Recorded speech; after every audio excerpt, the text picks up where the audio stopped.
Hello students, in our previous lectures we discussed many aspects of human reproductive system, like we discussed human male reproductive system structure and function, and we also discussed spermatogenesis. Here now we will proceed, we also discussed female reproductive system.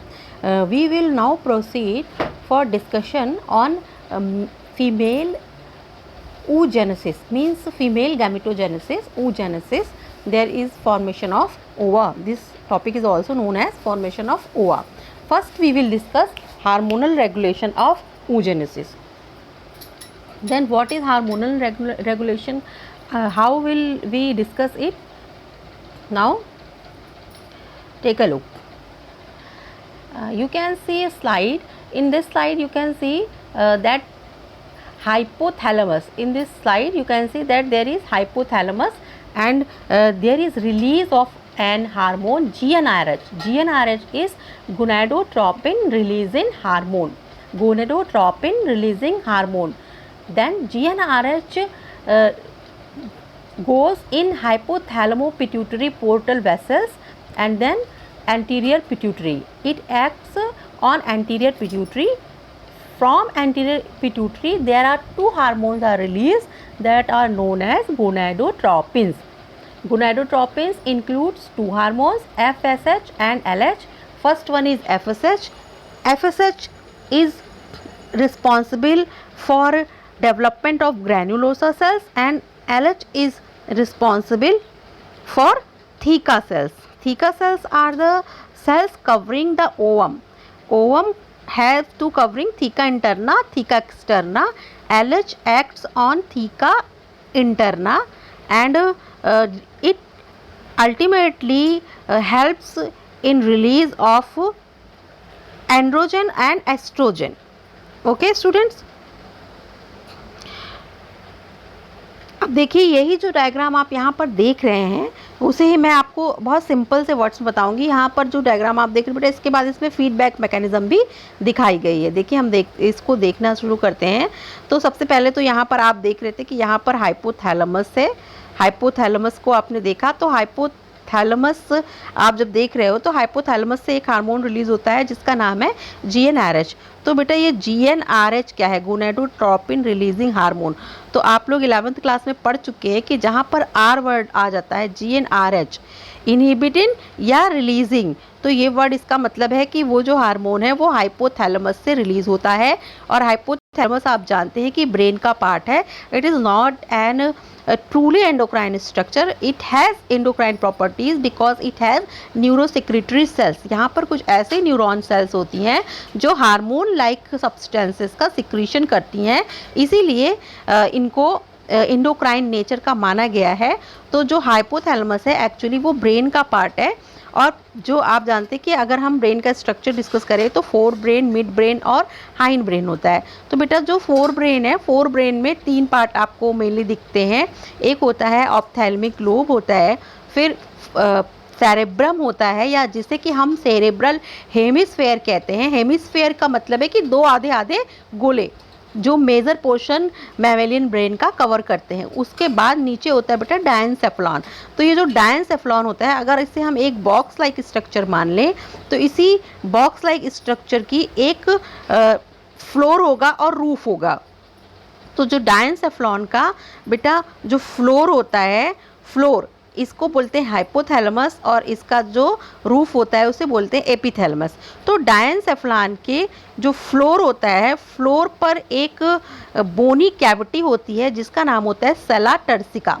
Floor पर एक बोनी cavity होती है जिसका नाम होता है सेला turcica. ये जो सेला टर्सिका नाम की बोनी कैविटी होती है, एक्चुअली इसी बोनी कैविटी में जो डायनसेफ्लॉन के फ्लोर पर प्रेजेंट होती है, इसी बोनी कैविटी में बेटा आप देखेंगे कि यहाँ पर जो सेला टर्सिका नाम का कैविटी होगी, इसमें एक ग्लैंड सिचुएटेड होती है जिसे हम कहते हैं पिट्यूटरी ग्लैंड. ओके स्टूडेंट, देखिए एपिथैलेमस है, ये रूफ है इसकी, एपिथैलेमस है, तो उसे हम बोलते हैं पीनियल ग्लैंड जो कि हमारी बायोलॉजिकल क्लॉक को सेट करती है, ठीक है। और यहाँ पर होती है हाइपोथैलेमस में एक ग्लैंड होती है जिसका नाम होता है बेटा पिट्यूटरी ग्लैंड। क्या नाम होता है? Pituitary gland.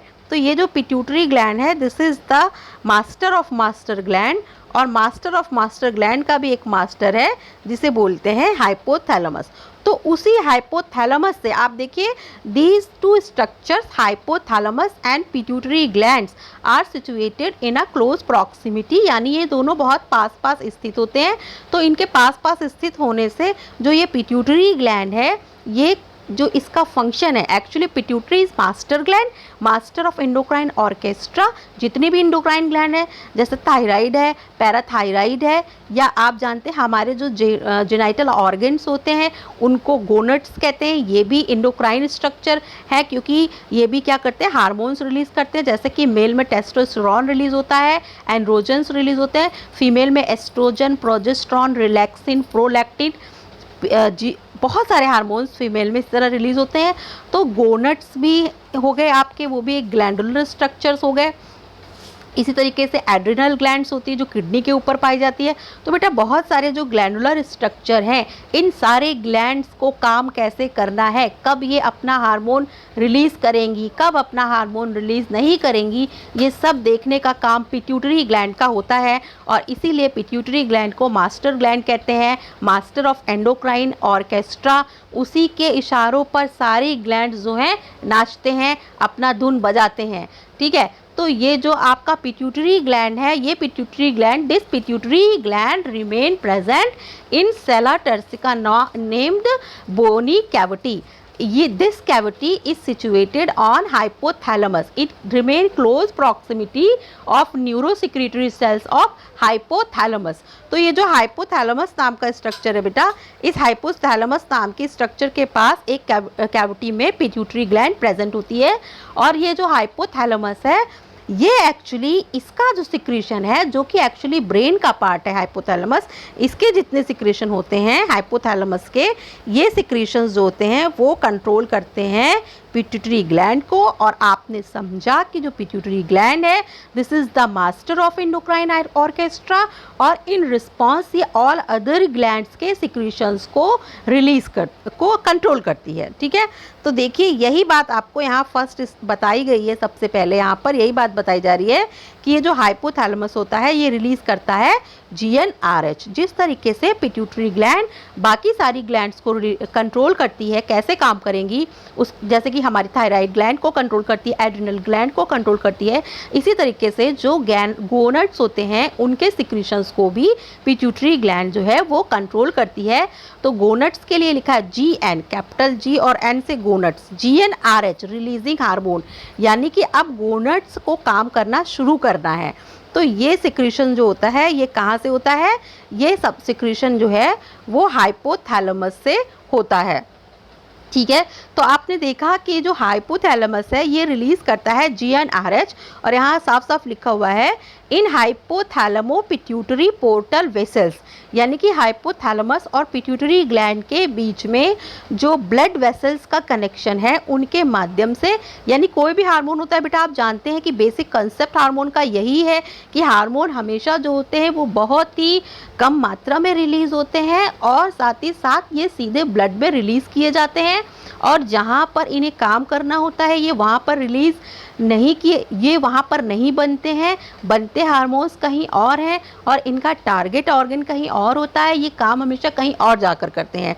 इसी तरीके से यहाँ देखिए जो GnRH क्या है, एक हार्मोन है, और ये हार्मोन जो है इसका फॉर्मेशन हाइपोथैलेमस में होता है। हाइपोथैलेमस में बना हुआ GnRH जिसका नाम है गोनेडोट्रोपिन, गोनेडो मतलब गोनट्स, ट्रोपिन मतलब स्टिमुलेटिंग, गोनट्स को स्टिमुलेट करने वाले, गोनट्स अब अपना सिक्रीशन रिलीज करे इस बात का उनको मैसेज ले जाने वाले hormone GnRH, gonadotropin releasing hormone, releasing और इनहिबिटिंग दो वर्ड लगता है जो हार्मोन्स हाइपोथैलेमस से रिलीज होते हैं उनके साथ। तो जब रिलीजिंग वर्ड लग गया तो इसका मतलब है कि जिस ऑर्गन के आगे नाम के ये आगे लग रहा है आर रिलीजिंग, उसका मतलब है कि अब वो अपना सिक्रीशन रिलीज करेगा। तो GnRH का मतलब हुआ गोनेडोट्रोपिन रिलीजिंग हार्मोन। गोनेडो मतलब हुआ गोनट्स, ट्रोपिन मतलब हुआ स्टिमुलेटिन, रिलीजिंग मतलब हुआ कि अब हार्मोन रिलीज करने के लिए गोनट को तैयार रहना है, और RH, ठीक है, रिलीजिंग हार्मोन, ठीक है। तो ये हाइपोथैलेमस जो है वो पिट्यूटरी ग्लैंड को मैसेज देता है, और मैसेज देने का तरीका क्या है, वो एक हार्मोन रिलीज करता है जिसका नाम है बेटा GnRH। और ये जो GnRH हार्मोन है ये ब्लड वेसल्स के माध्यम से आता है। कहाँ आता है? पिट्यूटरी ग्लैंड में आएगा। और क्यों? क्योंकि पिट्यूटरी ग्लैंड ही टारगेट ऑर्गन है इसका। ये सीधे देखिए GnRH है तो GN में नाम के आगे गोनेडोट्रोपिन लिखा है, लेकिन कोई भी हार्मोन जो हाइपोथैलेमस से रिलीज होता है, बहुत ध्यान देने की बात है, कोई भी हार्मोन जो हाइपोथैलेमस से रिलीज होता है वो सीधे किसी ऑर्गन में जाकर कभी काम नहीं कर सकता है, ये हमेशा पिट्यूटरी ग्लैंड के माध्यम से काम करता है। ओके, जैसे कि हमारा रीजनल ऑफिस है तो रीजनल ऑफिस किसी टीचर को, किसी एम्प्लॉय को डायरेक्ट कांटेक्ट नहीं कर सकता है। रीजनल ऑफिस सबसे पहले एक ऑफिस को कांटेक्ट करेगा, प्रिंसिपल ऑफिस को कांटेक्ट करेगा। प्रिंसिपल ऑफिस के थ्रू जो एम्प्लॉयज़ होंगे कंसर्न सेंटर के, उनको कांटेक्ट किया जाता है। उसी तरीके का फंक्शन हमारी बॉडी में भी होता है। जो हाइपोथैलेमस है आप उसको समझ लीजिए कि वो हमारा रीजनल ऑफिस है, और वहाँ से सबसे पहले पिट्यूटरी ग्लैंड को मैसेज जाएगा कि अब आप इन ऑर्गेन्स को जो है इंस्ट्रक्शन दीजिए कि ये अपना काम शुरू करें।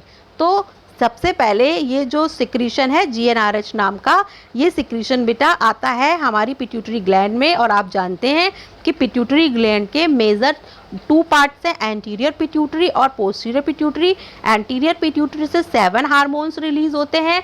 7 हार्मोन्स आप जानते हैं अलग अलग ग्लैंड्स को रिलीज होते हैं, वो सभी मैं आपको डिस्कस नहीं करूँगी।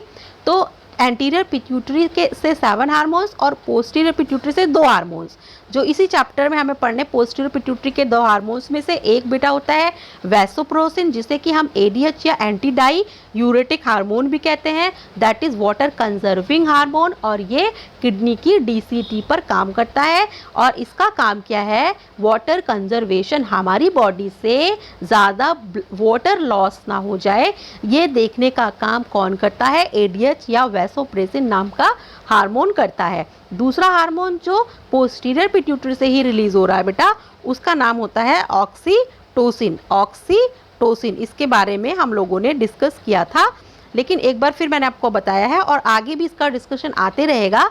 Oxytocin is child birth hormone. Oxytocin is child birth hormone पूछा जाता है, बहुत इंपॉर्टेंट क्वेश्चन है। नीट में हज़ारों करोड़ों बार पूछा जा चुका है, जितने भी कॉम्पिटिटिव एग्ज़ाम है, नॉर्मल GS में भी बहुत पूछा जाता है, ठीक है। तो पोस्टीरियर पिट्यूटरी का हार्मोन है, लेकिन हम बात कर रहे हैं अभी एंटीरियर पिट्यूटरी की, कि जो GnRH हार्मोन है वो आता है एंटीरियर पिट्यूटरी पर काम करता है। और एंटीरियर पिट्यूटरी पर ये कैसे काम करता है? एंटीरियर पिट्यूटरी पर काम करता है तो पिट्यूटरी ग्लैंड जो अभी तक रिलैक्स थी और रिलैक्स होकर के सो रही थी और आराम कर रही थी, अब वो पिट्यूटरी ग्लैंड क्या करती है? एक्टिव हो जाती है। अब ये पिट्यूटरी ग्लैंड क्या होगी? एक्टिव हो जाएगी। ये पिट्यूटरी ग्लैंड भी अब अपना हार्मोन रिलीज करेगी, और ये पिट्यूटरी ग्लैंड जो हार्मोन रिलीज करती है, जो कि आकर के फाइनली गोनेड्स में फंक्शन परफॉर्म करेंगे, तो उन हार्मोन को रिलीज़ करने के लिए जो बेसिक काम पिट्यूटरी ग्लैंड करती है, यानी कि वो कैसे काम करेगी, तो वो हार्मोन रिलीज़ करने के माध्यम से ही काम करती है। तो वो कौन सा हार्मोन रिलीज़ करती है? वो 2 हार्मोन रिलीज़ करती है जिनको गोनेडोट्रोपिन्स कहते हैं। These are very very important hormones. तो ये दोनों जो हार्मोन्स है गोनेडोट्रोपिन्स, 2 हार्मोन्स है, याद रखिए, बहुत इंपॉर्टेंट है। अपना नाम भूल जाना बेटा, ये 2 हार्मोन का नाम मत भूलना, FSH और LH। FSH is follicle stimulating hormone and LH is luteinizing hormone. अभी हम यही दोनों हार्मोन और सेम यही प्रोसीजर कि हाइपोथैलेमस से जीएनआरएच रिलीज होता है, जीएनआरएच पिट्यूटरी ग्लैंड में जाता है और एंटीरियर पिट्यूटरी पर एक्शन करता है। एंटीरियर पिट्यूटरी से गोनेडोट्रोपिन्स रिलीज होते हैं और गोनेडोट्रोपिन्स पेयर्ड हार्मोन्स हैं, एफएसएच और LH, follicle stimulating hormone and luteinizing hormone. तो ये जो दोनों बेटा हार्मोन्स हैं ये मेल में भी एज इट इज़ यही हार्मोन्स रिलीज होते हैं, फीमेल में भी यही हार्मोन्स रिलीज होते हैं। यहाँ तक का फंक्शन मेल और फीमेल का सेम है। उसके बाद ये जो एफएसएच है ये जाकर एफएसएच और एलएच है वो ओवरी के डिफरेंट पार्ट पर या फीमेल रिप्रोडक्टिव पार्ट्स पर एक्ट करता है या यही मेल में जाता है तो उसके मेल रिप्रोडक्टिव पार्ट्स पर एक्ट करता है। तो उसके आगे से इनके काम करने का तरीका यानी ये क्या एक्शन परफॉर्म करेंगे ये अलग होता है, लेकिन यहाँ तक का जो प्रोसीजर है वो सेम है। आप देख रहे हो यहाँ डायग्राम में आपको दिख रहा है कि हाइपोथैलेमस है, उसने एक हार्मोन रिलीज किया जीएनआरएच जो कि एंटीरियर पिट्यूटरी पर आकर एक्शन करता है और एंटीरियर पिट्यूटरी से बदले में 2 हार्मोन्स रिलीज होते हैं जो आकर के कहाँ काम करेंगे, फीमेल रिप्रोडक्टिव सिस्टम में काम करेंगे। स्पेशली जो ऑर्गन है उसका नाम ओवरी है तो एफएसएच और एलएच पर काम करेंगे, यानी कि एफएसएच और एलएच जो है ये काम करेंगे। तो ये क्या काम करते हैं ये हमें देखना है। तो बेटा देखिए सबसे मेन जो आपका यहाँ पर डिस्कशन आ रहा है अब आने वाला है और इसी से रिलेटेड है कंसेप्ट आपका oogenesis का, ठीक है। तो ये जो एफएसएच है एक्चुअली ये ग्रैन्युलोसा सेल्स पर एक्ट करता है या आप कह सकते हैं फॉलिकुलर सेल्स पर एक्ट करता है। तो ये अब फॉलिकुलर सेल्स क्या है ये एक नया हमें कंसेप्ट मिल रहा है फॉलिकुलर सेल्स का। तो एक्चुअली ओवरी फॉलिकल फॉलिकुलर इसका मतलब ही होता है ओवेरिन, ओवरी लैटिन भाषा का शब्द है और इसका मतलब ही जो है ग्रीक लैंग्वेज का, तो वहाँ इसका मतलब ही होता है ओवरी। तो जो ओवरी के अंदर सेल्स पाई जाती हैं उन्हीं को कहते हैं फॉलिकुलर सेल्स। तो फॉलिकुलर स्टिमुलेटिंग हार्मोन इसका नाम है, यानी कि ये आएगा और ओवरी की फॉलिकुलर सेल्स जो है इनके ऊपर एक्शन करेगा और हर मंथ पीरियोडिकली एक फॉलिकल जो है वो मैच्योर होगा और मंथली जो है एक ओवम जो है ओव्यूलेशन के टाइम पर रिलीज होगा। तो एफएसएच का काम है कि वो आएगा ओवरी पर एक्ट करेगा, ओवरी की सेल्स जो हैं उन पर, क्योंकि फॉलिकुलर सेल्स होती है वही ओवरी के अंदर प्रेजेंट होती हैं और ओवरी की जो सेल्स होती हैं उन्हीं को स्पेशल नाम दिया गया है फॉलिकुलर सेल्स और इनके ऊपर आकर काम करता है। तो यही क्या होता है कि एक ओवम का मैचुरेशन कैसे होता है वो एक लेंदी प्रोसेस है, वो हम लोग डिस्कस करेंगे। ये करता है काम। और दूसरा काम जो आप देख सकते हैं, दूसरा काम देखिए यहाँ पर जो है आपको बताया मैंने कि जब ओवम मैच्योर हो जाता है तो वो ओवरी से रिलीज़ हो जाता है और इसी प्रोसेस को ओव्यूलेशन कहते हैं। ध्यान से सुनिएगा, बहुत इंपॉर्टेंट है, बच्चे बहुत कंफ्यूज होते हैं। बेटा आप समझिए कि 50,000 रुपये का क्वेश्चन है, इसको ध्यान से समझिएगा कि हर एक ओवरी से मंथली एक ओवम मैच्योर होकर रिलीज़ होता है। Release of ovum, release of mature ovum, release of mature ovum from the ovary is ovulation. Release of mature ovum from the ovary is ovulation. तो ओव्यूलेशन इज कब होता है? Ovulation occurs at 14th day of the cycle. Ovulation occurs at the 14th day of the cycle. तो ये कैसे होता है? तो एक हार्मोन आप देख रहे हैं LH, इस LH हार्मोन के अंडर इफेक्ट ये काम होता है। LH सर्ज आप देखोगे जब हम लोग पढ़ेंगे, जब हम लोग ओवेरियन साइकिल पढ़ेंगे, उनके हार्मोन्स को और डिटेल में डिस्कस करेंगे। आपकी बुक में एक डायग्राम बना हुआ है, आप देख सकते हो। आपकी बुक में एक सेंटेंस लिखा हुआ है, वर्ड लिखा हुआ है LH सर्ज, यानी कि 14th डे, यानी कि 12, 13, 14th day of the cycle पर जो ल्यूटिनाइजिंग हार्मोन है, यानी जिसका नाम है बेटा LH हार्मोन है, इसका सिक्रीशन पिट्यूटरी ग्लैंड से सबसे ज़्यादा मात्रा में होता है। And under the effect of this hormone ovulation occurs. ठीक है, तो ये दो काम आपको पता चल गए। सबसे पहले आपने क्या देखा, एक बार हम रिवाइज करते हैं। हमने देखा कि एक स्ट्रक्चर है जो कि ब्रेन का भाग है, जो कि जिसमें कि न्यूरोसिक्रीटरी सेल्स प्रेजेंट होती हैं।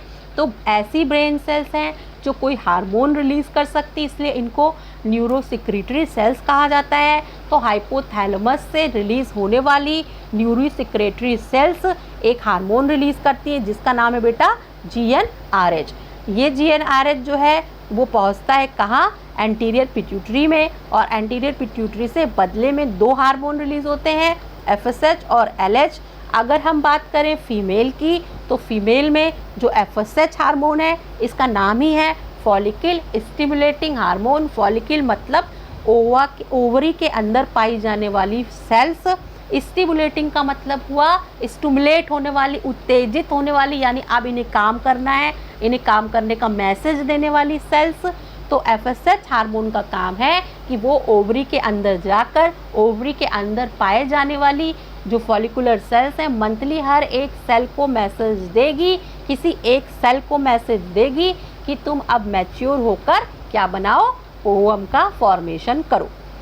Eight 14th day of the cycle ये ओवम मैच्योर हो जाएगा, और मैच्योर ओवम जो अब क्या करेगा, ओव्यूलेट करेगा। मैच्योर ओवम जो है वो क्या करेगा, ओवरी से उसके बाहर आना है, और इस प्रोसेस को बोलते हैं release of ovum from the ovary is known as luteinization, या इसी को कहते हैं ओव्यूलेशन। तो ओव्यूलेशन को ही ग्रीक में बोला ल्यूटिनाइजेशन। तो ल्यूटिनाइजेशन ही जो है, यानी कि इसका मतलब है अदर वर्ड है ल्यूटिनाइजेशन ओव्यूलेशन के ही लिए। तो ल्यूटिनाइजेशन का मतलब हुआ कि ये वो हार्मोन है जब ये पिट्यूटरी ग्लैंड से रिलीज होता है तभी ओवम रिलीज होता है, और LH हार्मोन ल्यूटिनाइजिंग हार्मोन जो है ये काम करता है। ठीक है बेटा, तो आपको देखिए काम मिल गए, ये दोनों काम आप देख रहे हैं। आगे आप देखिए, इसमें इतना अच्छा सा ये डायग्राम में बहुत अच्छे से नहीं बताया गया है, लेकिन फिर भी ओवरऑल जो काम ये करते हैं एक्चुअली जो आपकी बुक में डिस्कस है, जो आपके लेवल का है, आप 12th क्लास के स्टूडेंट्स हैं, NCERT बेस आपको चलना है, कहाँ क्या लिखा है, किस किताब में कितना अच्छा मटेरियल दे, से आप सबको कोई मतलब नहीं है। सबसे ज़्यादा आपके लिए ज़रूरी क्या है, जो NCERT में लिखा है वो आप याद करें। और आपकी नीट परीक्षा में बेटा, नीट एग्ज़ाम में सिर्फ यही पूछा जाता है। ये डिस्कशन बहुत इम्पॉर्टेंट है, हर साल पेपर में इनमें से कोई ना कोई क्वेश्चन ज़रूर आता है। जितने हार्मोन्स हैं उनका नाम, हर हार्मोन कहाँ से रिलीज़ हो रहा है, वो हार्मोन कहाँ जाकर क्या काम कर रहा है और कब काम कर रहा है, ये सारा डिस्कशन आपको याद होना चाहिए। ओके स्टूडेंट्स, तो अब हम लोग क्या करते हैं, अपने ये जो डिस्कशन है मुझे लगता है कि आपको समझ में आ गया होगा। हार्मोनल रेगुलेशन ऑफ oogenesis, थोड़ा सा और डिस्कशन करते हैं कि फर्स्ट टाइम ऐसा कब होता है। मतलब फर्स्ट टाइम मीन्स प्यूबर्टी के टाइम पर होगा। एक्चुअली होता क्या है कि जो ह्यूमन मेल है और ह्यूमन फीमेल है, दोनों ही में गोनट्स जो हैं वो एम्ब्रियोनिक स्टेज में बन जाते हैं, लेकिन जो गोनट्स होते हैं वो फंक्शनल नहीं रहते हैं। प्यूबर्टी स्टेज आने पर मेल में भी फीमेल में भी 9 to 14 की एज जो होती है, जिसे हम प्यूबर्टी, ऑनसेट ऑफ प्यूबर्टी कहते हैं। सभी इंडिविजुअल्स में अलग अलग टाइम पर ऑनसेट ऑफ प्यूबर्टी होती है, और ये डिपेंड करती है उस इंडिविजुअल की फिज़िकल ग्रोथ पर। उस इंडिविजुअल की फिज़िकल ग्रोथ पर ध्यान दीजिएगा। यानी कि सबसे पहले अगर किसी व्यक्ति का, चाहे वो कोई बेबी गर्ल है या बेबी बॉय है, जब उसकी बॉडी, उसका फिज़िकल डेवलपमेंट कंप्लीट हो चुका होता है और बॉडी अब जो है वो सिग्नल देती है ब्रेन को, बॉडी की कंडीशन, बॉडी की फिज़िकल कंडीशन ब्रेन को सिग्नल देती है, और ब्रेन के हाइपोथैलेमस में सिग्नल जाता है, हमने पढ़ा, और हाइपोथैलेमस इस सिग्नल को रिसीव करता है। यानी बॉडी की कंडीशन से ही सब कुछ मैनेज होता है। तो जो बॉडी की कंडीशन है, फिजिकल कंडीशन, उसके आधार पर ब्रेन को मैसेज जाता है कि अब जो है ये बॉडी जो है रिप्रोडक्टिव फेज में, ब्रीडिंग पीरियड में जाने के लिए रेडी है, ऑनसेट ऑफ प्यूबर्टी का मैसेज आना चाहिए।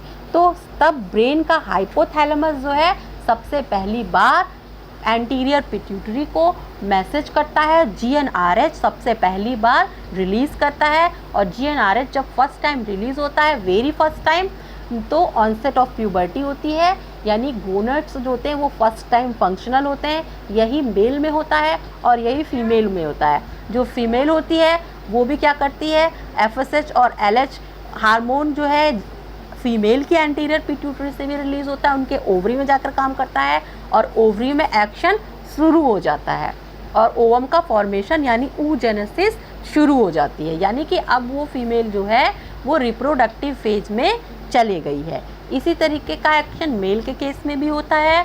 जो फर्स्ट टाइम एंटीरियर पिट्यूटरी ये हार्मोन FSH LH रिलीज़ करती है, तो उस टाइम पर टेस्टिस पर ये हार्मोन जाकर एक्शन करते हैं, सेमानिफेरस ट्यूब्यूल्स में जाकर एक्शन करते हैं, जिससे कि वहाँ पर स्पर्मेटोजेनेसिस स्टार्ट होती है और ल्यूटिनाइजिंग हार्मोन जो होती है वो टेस्टोस्टेरोन रिलीज़ करता है। और टेस्टोस्टेरोन जो है वो इन रिस्पॉन्स टेस्टोस्टेरोन क्या करता है, मेल में सेकेंडरी सेक्सुअल कैरेक्टर्स का डेवलपमेंट कराता है, यानी उसकी बॉडी फीचर्स में डिफरेंट चेंजेस आ जाते हैं। इसी तरीके का जो चेंजेस है वो फीमेल की बॉडी में किस हार्मोन के थ्रू आता है, तो फीमेल हार्मोन का आप नाम जानते हैं बेटा, फीमेल हार्मोन का नाम होता है, फीमेल हार्मोन का नाम होगा, इसी फीमेल हार्मोन की हम बात करें तो जो मेल में एंड्रोजन या टेस्टोस्टेरोन है वही फीमेल में क्या है बेटा, वही हार्मोन जो है फीमेल में क्या है, उसका नाम है एस्ट्रोजन। तो मेल में तो LH सीधे ये हार्मोन रिलीज़ करता है, LH जो है ल्यूटिनाइजिंग हार्मोन है वो जाता है और जो सेल्स होती हैं जिन्हें कहते हैं ICSH सेल, इंटरस्टिशियल सेल्स जिन्हें कहते हैं, या लेडिक सेल्स कहते हैं, लेडिक सेल्स वो luteinizing hormone release Leydig cells पर आकर ल्यूटिनाइजिंग हार्मोन LH यानी कि ल्यूटिनाइजिंग हार्मोन है वो मेल में जो लेडिक सेल्स होती हैं उन पर आकर एक्शन करता है और इससे वो सेल्स टेस्टोस्टेरोन रिलीज़ करती हैं और मेल में सेकेंडरी सेक्सुअल कैरेक्टर्स का डेवलपमेंट होता है। जबकि हम फीमेल में देखेंगे बेटा, तो फीमेल में आप देखोगे कि फीमेल में तो आपने देखा, मैंने ये बात आपको कहीं बताई ही नहीं कि कैसे फीमेल में सेकेंडरी सेक्सुअल कैरेक्टर्स का डेवलपमेंट होता है, फीमेल की बॉडी में जो जितने फीचर्स दिखाई देते हैं वो कैसे आते हैं। तो देखिए यहाँ पर FSH और LH बेटा लिखा हुआ है, आपको दिखाई दे रहा है कि FSH और LH लिखा हुआ है, तो ये तो इनका काम तो आपको पता चल गया कि FSH जो है वो ओवरी पर जाकर एक्शन करेगा और ओवम का मैचुरेशन करवाएगा और LH हार्मोन ओवरी से ओवम को रिलीज आउट करवाएगा। ये दोनों काम तो FSH LH यानी गोनेडोट्रोपिन हार्मोन्स करते हैं। लेकिन जब ओवम डेवलप हो जाता है, मैच्योर ओवम जो होता है, जब हम अभी ओवम का स्ट्रक्चर पढ़ेंगे तो हम उसमें देखेंगे कि जो ओवम का स्ट्रक्चर है, तो ओवम के स्ट्रक्चर में बेटा हमें दिखाई देता है कि ओवम के बाहर कुछ प्रोटेक्टिव लेयर्स होती हैं जो कि ओवरी के द्वारा रिलीज़ की गई होती है। कुछ लेयर्स जो है ओवम अपने बाहर रिलीज़ करता है और कुछ जो लेयर्स हैं वो ओवरी रिलीज़ करती है। तो जो ओवम के ऊपर ओवरी जो प्रोटेक्टिव लेयर्स रिलीज़ करती है उसे कहते हैं थीका। थीका मतलब ही होता है कैविटी, प्रोटेक्टिव लेयर, यानी कि ओवरी अपने बनाए हुए ओवम को रिलीज़ करती है तो उसके चारों ओर प्रोटेक्टिव लेयर्स बनाती है। तो वो जो प्रोटेक्टिव लेयर्स हैं उनको थीका बोलते हैं।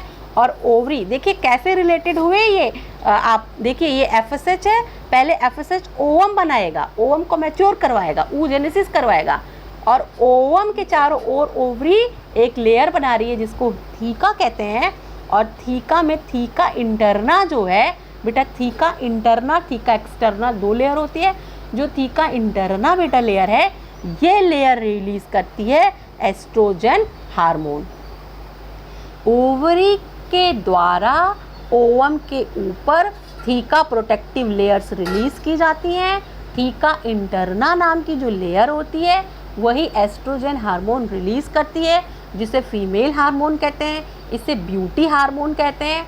और ये आप देखेंगे कि कैसे इस तरीके से आपको फीमेल के 3 बेसिक हार्मोन्स FSH, LH और एस्ट्रोजन मिले, जिसमें से FSH का काम क्या है, oogenesis में डायरेक्ट रोल प्ले करता है, फॉलिकल सेल्स को जाकर स्टिमुलेट करता है और फॉलिकल सेल्स ही जो है वो ओवम का फॉर्मेशन करवाती हैं, oogenesis करवाती हैं।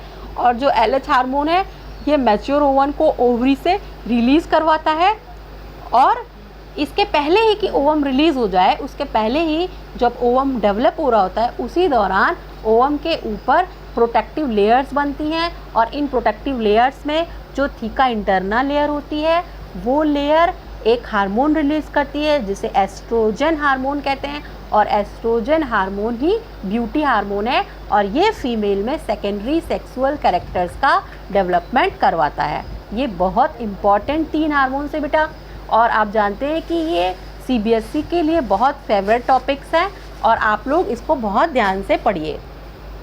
आज के लिए मैंने सोचा था अभी कि आपको कई सारे टॉपिक्स रिवाइज कराने हैं, तो हम देखते हैं एक बार हमारी स्लाइड्स में और आगे आगे क्या है। तो हमारी स्लाइड्स में देखिए ये हार्मोन के आगे फिर ये देखिए diagrammatic section view of mammalian ovary है। मैं एक बार आपको जिस्ट ज़रूर देना चाहूँगी इसी के साथ साथ oogenesis का, ताकि हमारा आप आज के लिए आपका एक होमवर्क बन जाए, आप दिन भर बैठ करके एक काम करें और ये oogenesis वाला जो आपका टॉपिक है वो थोड़ा सा आपको मिल सके, ठीक है। तो देखिए आपको यहाँ पर diagrammatic section view of mammalian ovary का दिखाई दे रहा है बेटा। ये जो डायग्राम है बेटा, ये डायग्राम आपकी बुक का डायग्राम है, ये आपकी एनसीईआरटी का डायग्राम है बेटा। तो आप अपनी एनसीईआरटी, वही आपकी बाइबिल है, वही आपका माता पिता है। तो आप देखिए कि oogenesis जो होता है वो कैसे होता है। The formation of gametes in the ovary system oogenesis in contrast to spermatogenesis. Spermatogenesis actually begins in males at puberty, but oogenesis begins in females before they are even born. देखिए बहुत important point है कि mail में तो gamete का formation puberty के बाद शुरू होता है, जब फर्स्ट टाइम जीएनआरएच रिलीज होता है, FSH LH anterior pituitary release करती है। लेकिन बेटा फीमेल में oogenesis का फॉर्मेशन उसी समय शुरू हो जाता है जब कोई फीमेल चाइल्ड 4 मंथ की प्रेगनेंसी के टाइम पर 4 मंथ एम्ब्रियोनिक स्टेज में होता है, जब ये डिसाइड होता है कि जो डेवलपिंग फीटस है वो मेल चाइल्ड है या फीमेल चाइल्ड है। तो वो जो डेवलपिंग फीटस है वो मेल चाइल्ड है कि फीमेल चाइल्ड है, जब ये डिसाइड होता है 4 मंथ्स की प्रेगनेंसी के टाइम पर, उसी टाइम पर जब ओवरी बनती है उसी समय उसमें कुछ स्पेशल सेल्स आ जाती हैं। देखिए ये भी एक डिफरेंस है कि जो मेल में सेल्स होती हैं, जब मेल में टेस्टिस बनती है तो उसके अंदर की सेल्स ही जर्मिनल एपिथेलियम सेल्स होती हैं और वही प्यूबर्टी के टाइम पर स्पर्म का फॉर्मेशन करती हैं। लेकिन फीमेल में क्या होता है, ओवरी बनती है लेकिन ओवरी के अंदर की सेल्स खुद ओवम बनाने में पार्टिसिपेट नहीं करती हैं। एम्ब्रियोनिक स्टेज में ही एम्ब्रियो के कॉर्डल पार्ट से कुछ स्पेशल सेल्स होती हैं जिन्हें हम कहते हैं पीजीसी, प्रीमोर्डियल जर्म सेल्स कहते हैं। पीजीसी, प्रीमोर्डियल जर्म सेल्स कहते हैं। एक दिन मैंने आपको वीडियो दिखाया था बेटा, वो वीडियो में पीजीसी डॉक्टर केसी सोनी का है वीडियो, आप देखिएगा, बहुत अच्छा उन्होंने डिस्कशन किया है। तो प्रीमोर्डियल जर्म सेल्स होती हैं, ये प्रीमोर्डियल जर्म सेल्स एम्ब्रियो के कॉर्डल पार्ट से आकर के मूव कर जाती हैं फीमेल की ओवरी में। कभी कभी कुछ फीमेल फीटस में अगर उनमें प्रीमोर्डियल जर्म सेल्स ओवरी में नहीं पहुंचेंगी तो मैचुरेशन पर यानी प्यूबर्टी आने पर वो फीमेल चाइल्ड ओवम का फॉर्मेशन करने में कैपेबल नहीं होगी और वो फीमेल जो होगी वो इनफर्टाइल फीमेल होगी, ठीक है। तो वो सारी जो कंडीशंस है वो हम लोग आगे जो चैप्टर है रिप्रोडक्टिव हेल्थ उसमें डिस्कस करेंगे। यहाँ आपको बस इतना समझना है कि जो मेल है, मेल में टेस्टिस का डेवलपमेंट, जब 4 मंथ्स की प्रेगनेंसी में फीमेल कोई मदर होती है तो उसकी जो बॉडी में फीटस डेवलप होता है एट द फर्स्ट ट्राइमेस्टर जिसे कहते हैं, यानी कि अब डिसाइड हो जाता है कि वो एक्स क्रोमोसोम वाला बनने वाला है, XY। भाई XY तो शुरू में ही डिसाइड हो जाता है ओवम और स्पर्म के फ्यूज़न पर कि स्पर्म ने X क्रोमोसोम दिया था कि स्पर्म ने Y क्रोमोसोम दिया था। फीमेल के पास केवल X क्रोमोसोम है तो वो केवल X ही क्रोमोसोम देगी। अब मेल ने अगर Y क्रोमोसोम दिया था तो XY क्रोमोसोम वाला फीटस बनेगा जो कि 4th मंथ पर रिफ्लेक्ट होने लग जाता है और उस फीटस में टेस्टिस का फॉर्मेशन हो जाता है। अब जब उस फीटस में टेस्टिस का फॉर्मेशन हो जाता है तब उसके बाद से उसका कोई रोल नहीं है, वो उसमें टेस्टिस बस एक स्ट्रक्चर बन गई, जैसे कि उसकी आँख, नाक, कान, हार्ट ये सब बन गए। फर्स्ट मंथ के लास्ट में ही हार्ट बन गया और तो वो काम वहीं से करना शुरू कर दिया। लेकिन जो टेस्टिस है वो वहाँ से काम करना शुरू नहीं की, बस टेस्टिस बन गई और उसके अंदर जो जर्मिनल एपिथेलियम सेल्स थी, जर्म सेल्स थी, वो आ गई। और जब तक प्यूबर्टी मेल में नहीं आती है, यानी कि बच्चा पूरा गेस्टेशन पीरियड फीटस का डेवलप होगा और फीटस चाइल्ड बर्थ में आएगा। चाइल्ड बर्थ के बाद वो 9 इयर्स की एज तक या 14 इयर्स की एज तक जब तक पहुंचेगा, तब प्यूबर्टी आएगी, तब फर्स्ट टाइम GnRH रिलीज होगा, तब फर्स्ट टाइम FSH-LH रिलीज होगा, FSH रिलीज होगा, तब टेस्टिस में फर्स्ट टाइम स्पर्मेटोजेनेसिस स्टार्ट होती है, यानी प्यूबर्टी में स्टार्ट होती है मेल में गैमेटोजेनेसिस।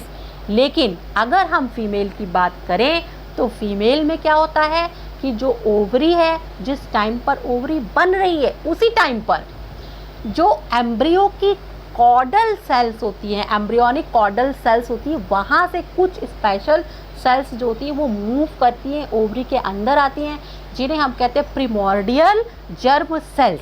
प्रिमोर्डियल जर्म सेल्स, तो ये जो प्रिमोर्डियल जर्म सेल्स होती हैं यही क्या है, यही होती हैं जिन्हें हम कहते हैं oogonia या ओवम मदर सेल्स कहते हैं। ये पहले ही क्या करती हैं, जो प्रीमोर्डियल जर्म सेल्स होती हैं एम्ब्रियोनिक स्टेज में ही, जब ओवरी का फॉर्मेशन हो रहा है, जो फीमेल प्रेग्नेंट फीमेल है उनकी बॉडी के अंदर जो फीमेल फीटस डेवलप हो रहा है 4 मंथ की प्रेगनेंसी के टाइम पर ही, एम्ब्रियोनिक स्टेज में ही ओवरी के अंदर जो सेल्स आई हैं PGC cells, primordial germ cells, वो सेल्स उसी समय डिवाइड करना शुरू कर देती हैं। That is onset of oogenesis।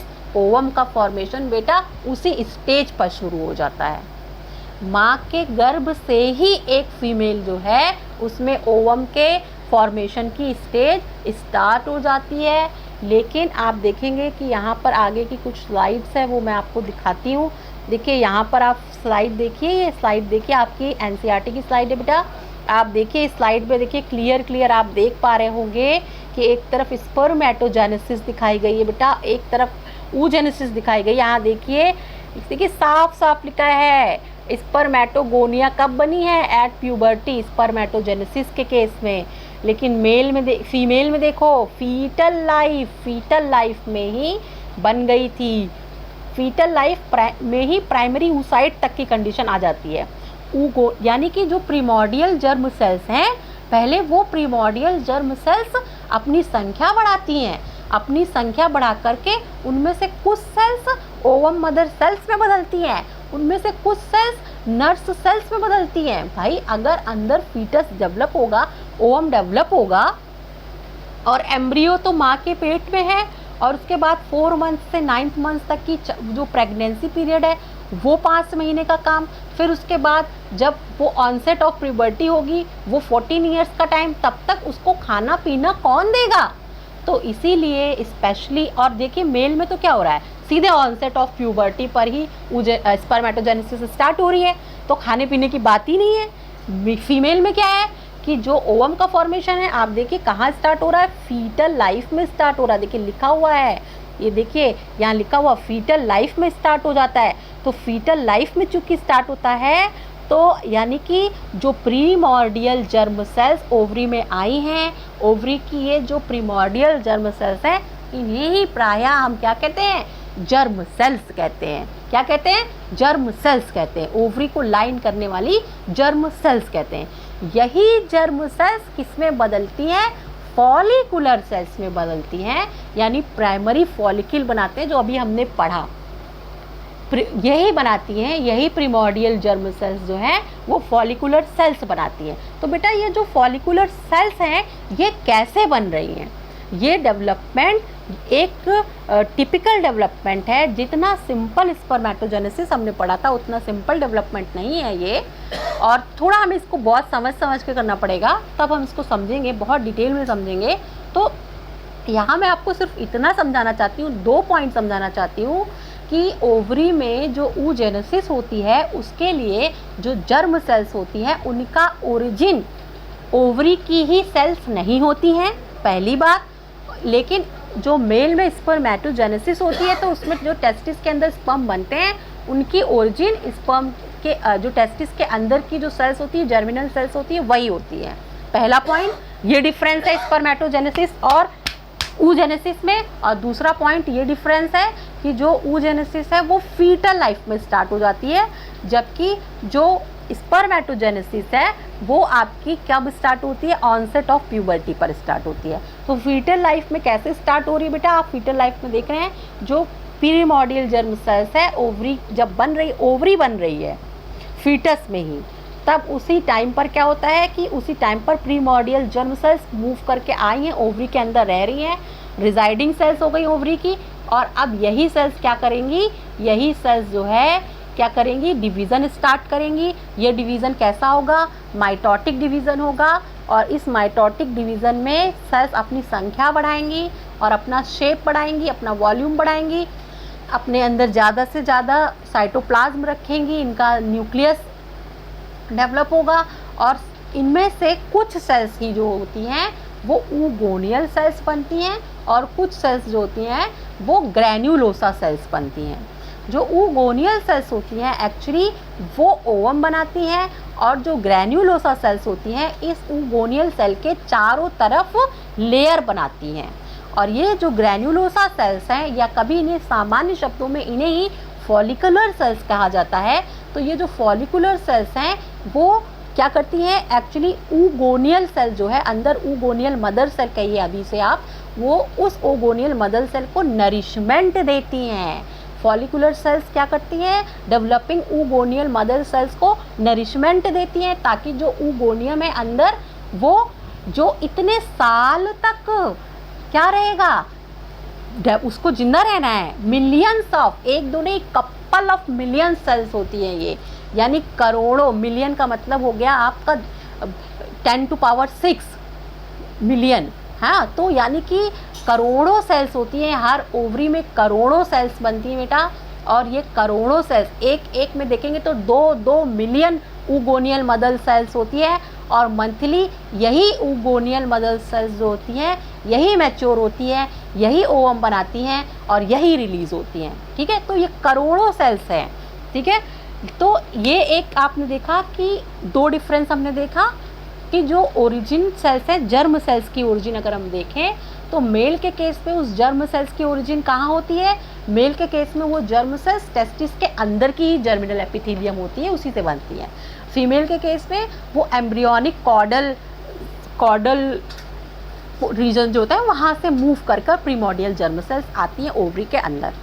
Mail में स्पर्मेटोजेनेसिस ऑनसेट ऑफ प्यूबर्टी पर स्टार्ट होती है, फीमेल पर oogenesis जब एम्ब्रियो 4 मंथ गेस्टेशन पीरियड में है, एम्ब्रियोनिक स्टेज है, फीटल लाइफ है, उसी समय स्टार्ट हो जाती है।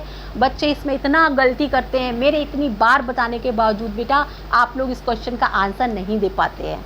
तो इसको आप याद रखिएगा, फीटल लाइफ में स्टार्ट होती है oogenesis। कैसे, ये मैंने आपको समझाया।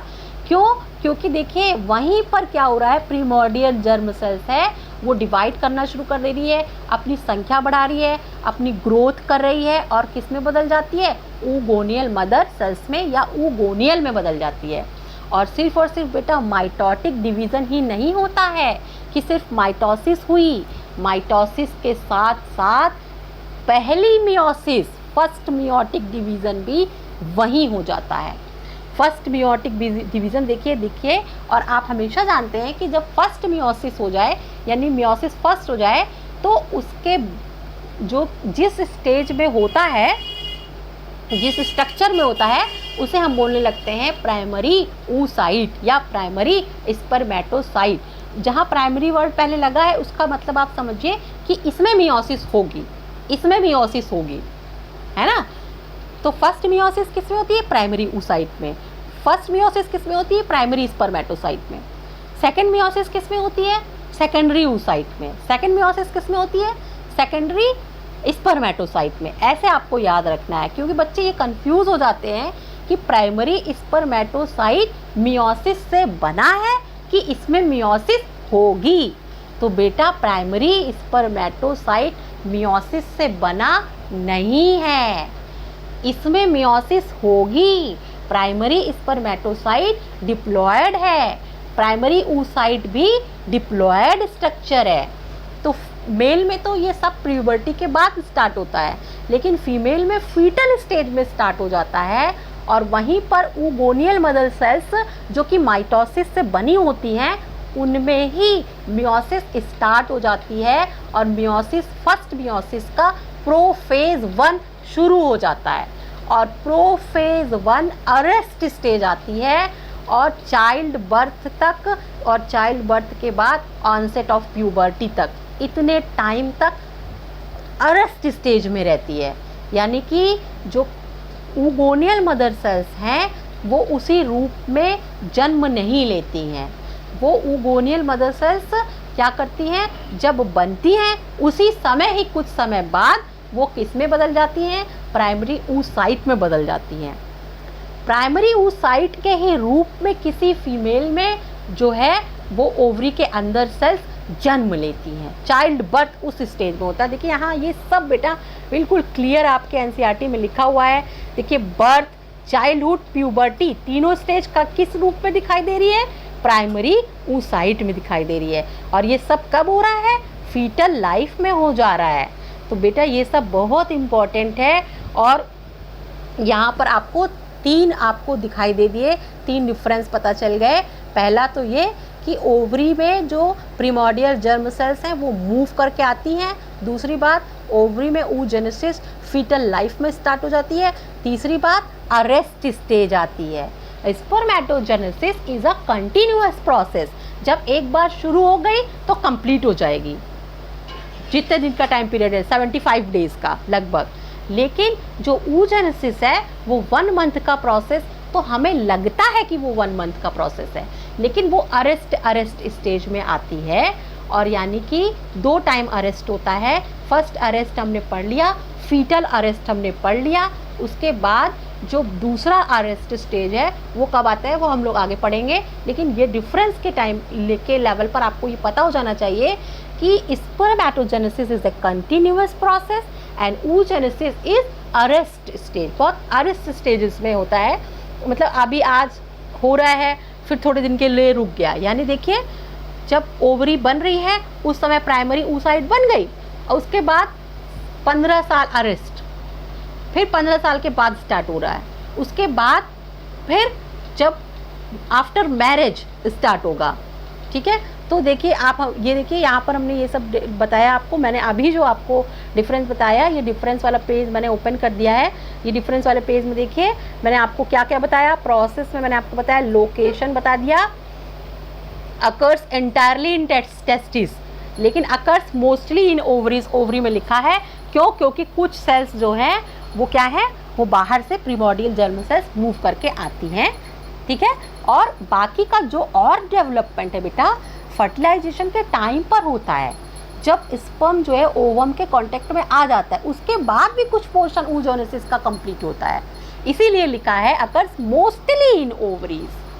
प्राइमरी oocyte से सेकेंडरी oocyte का बनना ही ओवरी में केवल होता है।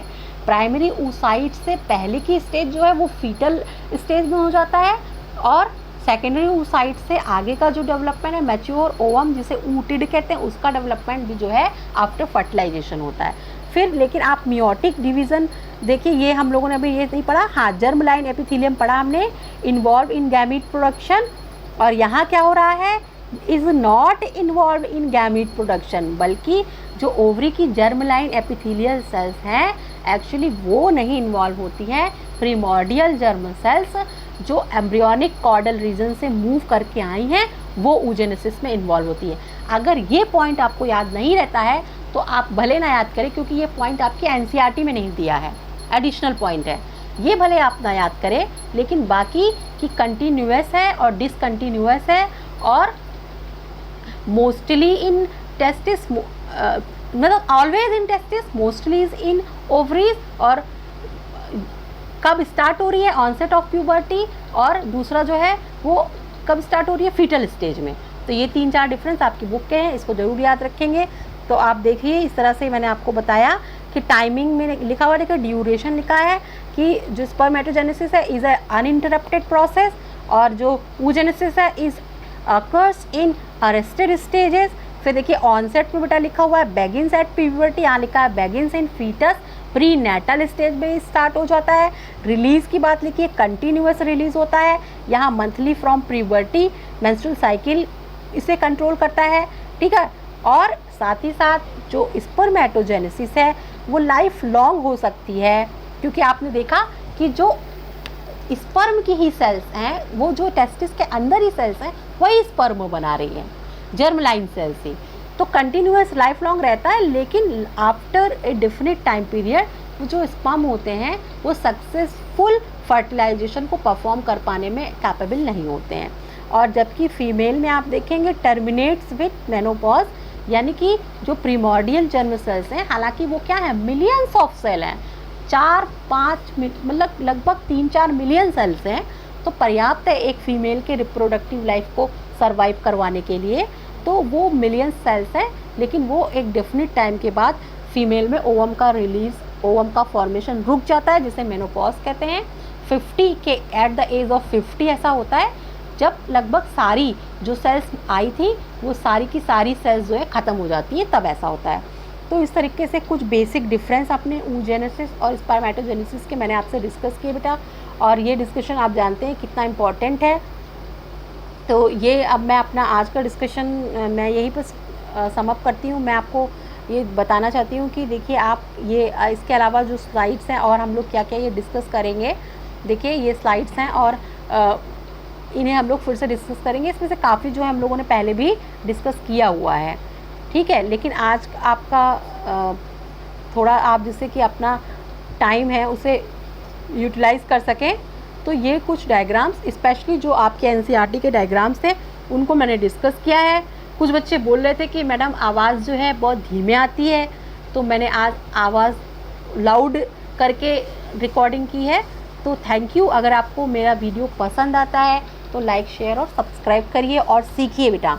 और आप लोग क्या करिए, इसे अपनी कॉपी में अच्छे से लिखिएगा, ठीक है। Okay, bye.